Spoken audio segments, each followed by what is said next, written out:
Imagine working for years, giving your all, only to have your boss, driven by prejudice, knock you down when you least expect it. That's exactly what happened to one determined employee, whose hard work and loyalty were met with nothing but disrespect. She'd been the backbone of the company, trusted by her colleagues, and admired for her relentless dedication. But one day, out of nowhere, her boss decided it was time for a demotion just because of her identity. Little did he know, there was more to her story than anyone had realized. This wasn't just any employee. What if I told you she actually owned the company? A shock no one saw coming, especially her boss, who thought he could control her future. How far will she go to take back what's hers? And what happens when the tables turn, leaving him exposed? Stick around to find out how this surprising twist unfolds and who will come out on top in the end.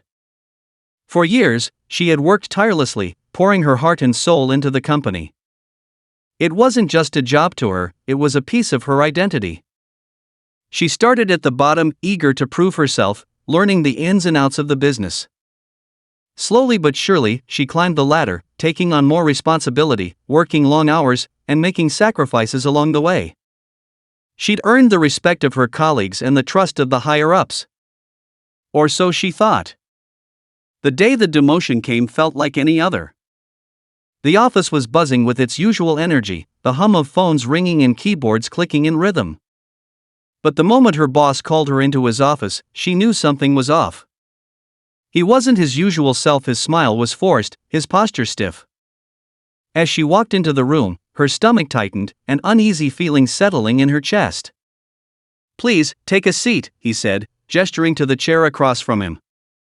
He had always been polite, even if somewhat distant, but today, there was a coldness in his tone. She sat down, trying to keep her composure, but the anxiety building in her chest was undeniable. What was this about? She had been performing better than ever, surpassing her targets, taking on leadership roles in key projects, and receiving praise from clients. Yet, here she was, about to face something that could change everything. "I've been reviewing your performance," he began, flipping through a stack of papers. "And while your work has been solid, I think it's time for a change. Effective immediately, you're being demoted. I'm moving someone else into your position." She blinked, stunned. Demoted? It didn't make sense. She had worked so hard to get to where she was, and now it was all being stripped away in an instant. But before she could process what was happening, her boss continued, his words growing sharper. "It's not personal. It's just what's best for the company," he said, his gaze cold and dismissive. "We need fresh blood in leadership. You've done well, but it's time to move on." She felt a lump form in her throat. Was this a joke? She had been loyal, dedicated, and had shown unwavering commitment. This couldn't be happening, not after everything she had sacrificed. But the look in his eyes told her this wasn't up for discussion. It was final. She left his office in a daze, feeling like the world had just crumbled beneath her feet. Her colleagues whispered as she passed, their gazes filled with sympathy or curiosity. She couldn't bring herself to meet anyone's eyes. She had no idea how to process what had just transpired. How could her boss, someone she had respected and worked alongside for years, do this to her? But there was something he didn't know. Something she had kept hidden, something that would change everything. It wasn't just her work ethic that had earned her a spot in the company. She wasn't just an employee, she was a co-owner. She had kept her ownership stake under wraps for years, knowing that if the wrong people found out, it could lead to complications. She had chosen to be discreet, focusing on her role in the company and letting her work speak for itself. But now, that secret would come to light and it would turn the tables on her prejudiced boss in ways he couldn't have imagined. As she sat in her car, her hands gripping the steering wheel, she took a deep breath. Her mind raced with possibilities, but one thing was clear, she wasn't going to let this slide. Her boss had underestimated her, thinking he could make decisions about her future without understanding who she truly was. The next day, she went to the office early, before anyone else had arrived. The silence of the empty building felt eerie, but she was focused, determined. She had a plan, one that would make her boss realize the magnitude of his mistake. She walked straight into the HR department, where she knew her boss's secretary would be. It was a risky move, but she needed to speak with the head of HR and make her case. She was done being silenced, done being underestimated. The HR manager, a woman she had worked with closely over the years, looked up from her desk, surprise flickering across her face when she saw who was standing in front of her. "Can I help you?" she asked, her voice neutral, but her eyes cautious. "I need to speak with you about something urgent," she said, her voice steady, though her pulse raced. "It's about my position." The HR manager raised an eyebrow but motioned for her to sit. "Go ahead. What's going on?" Without missing a beat, she told her everything: the demotion, the reasons behind it, and the prejudice she suspected was at play. She didn't hold back, detailing the moments when she had felt dismissed, when her contributions had been minimized because of who she was.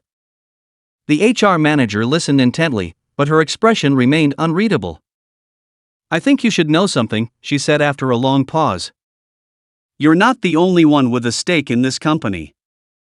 Her heart skipped a beat. What did she mean? She was co-owner of the company, wasn't she? The HR manager hesitated before continuing. "Your boss. He doesn't know everything. You're not just an employee. You've always had more power than you realize." That was when the realization hit her: her boss had no idea who he was messing with. He had taken her for granted, assuming she was just another worker bee, easy to manipulate. But she had been playing a long game. The power she held in the company went far beyond what anyone had imagined. But the game wasn't over yet. Her boss still had his own secrets, and with every move she made, it seemed like there was a deeper layer to uncover. She needed to find a way to take back control of her future and her career, but she couldn't do it alone. As the day unfolded, her thoughts were consumed with the next steps. The more she thought about the demotion, the more it seemed like part of a larger pattern. There were whispers of favoritism and bias in the company. Employees had been talking for months about how things weren't the same anymore. Could her boss be using his position to push others down, too? And if so, how many people were suffering in silence, just like her?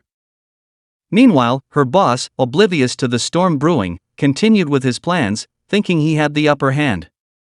But as the days passed, he started noticing the shift, subtle at first. The energy in the office seemed to be changing. Employees who once nodded along to his orders were now giving him strange looks, hesitant to follow his commands. There were murmurs of support for her, some quiet, some loud. What he didn't realize was that his actions were setting a dangerous precedent, one that would ultimately turn the company against him. As the story unfolds, it's clear that this is more than just a battle for a position. It's a fight for respect, equality, and power, and neither side is ready to back down. The conflict between them is only getting started, and the stakes have never been higher. Who will win? The answer is still uncertain, but one thing is for sure: the tables are about to turn, and the fallout will be explosive. The question is, who will be left standing in the end? The days after the meeting with HR were tense. She knew her move would force her boss into a corner, but what she didn't know was how much the company's atmosphere would shift in such a short time. The whispers in the hallways became louder, people started to question the choices their leader had made, and the shift in power wasn't just something she could feel, it was palpable. There was a sense of unrest in the air, something she couldn't ignore. Her boss, still oblivious to the full extent of her knowledge, continued his daily routine with the same arrogance, making decisions he thought were in his control. However, she wasn't about to let him have the last word. She spent the following weeks carefully planning her next move. She knew she couldn't just walk in and demand respect that would make her appear desperate, and desperation was the last thing she wanted him to see in her. Instead, she took a quieter, more strategic approach. First, she reached out to several key employees she trusted, the ones who had always stood by her but were too afraid to speak out against their boss. She shared her plan with them, letting them know that this wasn't just about her anymore, it was about the future of the company, and their futures too. Together, they started to form a collective that was united by the idea that things needed to change. They had to show the power dynamics in the office weren't what they seemed. They had to remind everyone that leadership was more than just hierarchy, it was about fairness, respect, and integrity. As days passed, the conversations among the employees started to shift. They talked about how many times they had been overlooked or undermined, and how they had let the prejudices of their boss slide for too long. It became clear that this wasn't just one woman's fight, it was the fight of everyone who had been pushed aside or marginalized. And soon, that became the story people were telling, not just the story of the employee who had been demoted, but of a larger injustice that needed to be righted. Her boss started to feel the pressure. It wasn't immediate, but soon enough, he noticed that his previous methods of control weren't working anymore.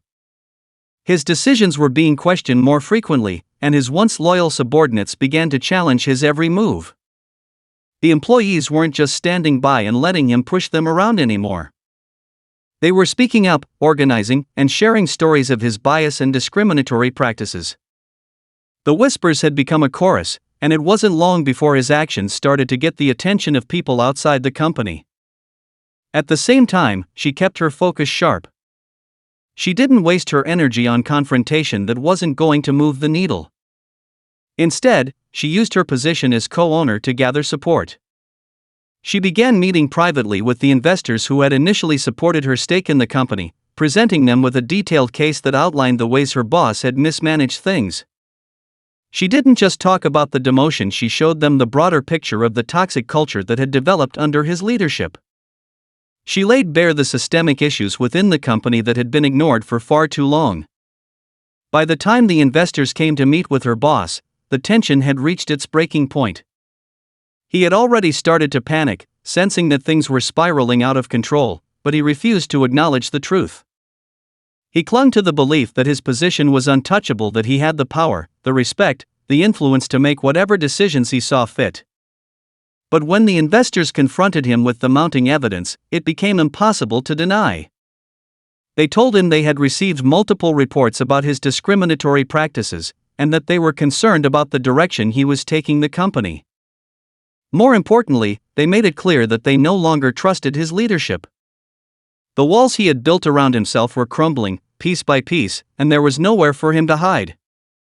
Her boss's facade cracked, and the man who had once exuded confidence and control now appeared small and vulnerable. His back was against the wall, and the reality of the situation settled in. He couldn't lie his way out of this one. The evidence was clear, and the support she had gathered was irrefutable. She had built a coalition, not just of employees but of investors and stakeholders who saw the value in integrity, transparency, and fairness. The board meeting that followed was the culmination of months of preparation, anticipation, and strategy. Her boss fought back with every ounce of energy he had, but it was clear the tides had turned. He tried to play the victim, painting himself as the misunderstood leader who was just trying to do what was best for the company. But no one was buying it. The room was filled with people who had watched the company thrive under her leadership and who understood the importance of cultivating a workplace where everyone could succeed, not just those who fit a certain mold. In the end, the board voted to remove him from his position as CEO. His fall from grace was swift and brutal, and the reality of his actions was finally exposed for all to see. It wasn't just about the demotion anymore. It was about the culture he had fostered, the lives he had hurt, and the future of the company itself. Her actions had brought everything to the surface, and the company was going to have to rebuild, but this time, with a new understanding of what true leadership meant. For her, the victory wasn't just personal. It wasn't just about reclaiming her position or proving a point. It was about showing that power could be used for good, that fairness and integrity could still win out in a world that too often valued self-interest and control above all else. Her determination had sparked a change, not just in the company, but in the people around her. As the new leadership team took the reins, things started to shift.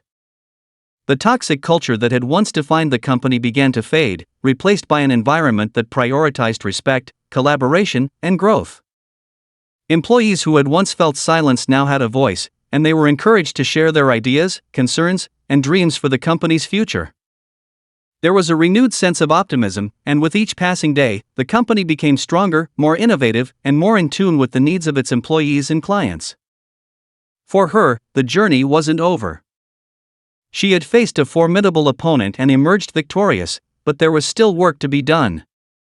She knew that change wasn't instant, that true transformation took time and effort. But she was ready for it. She had fought for what was right, and now she was ready to lead her company into a new era, one where everyone had a seat at the table, and no one was ever overlooked again.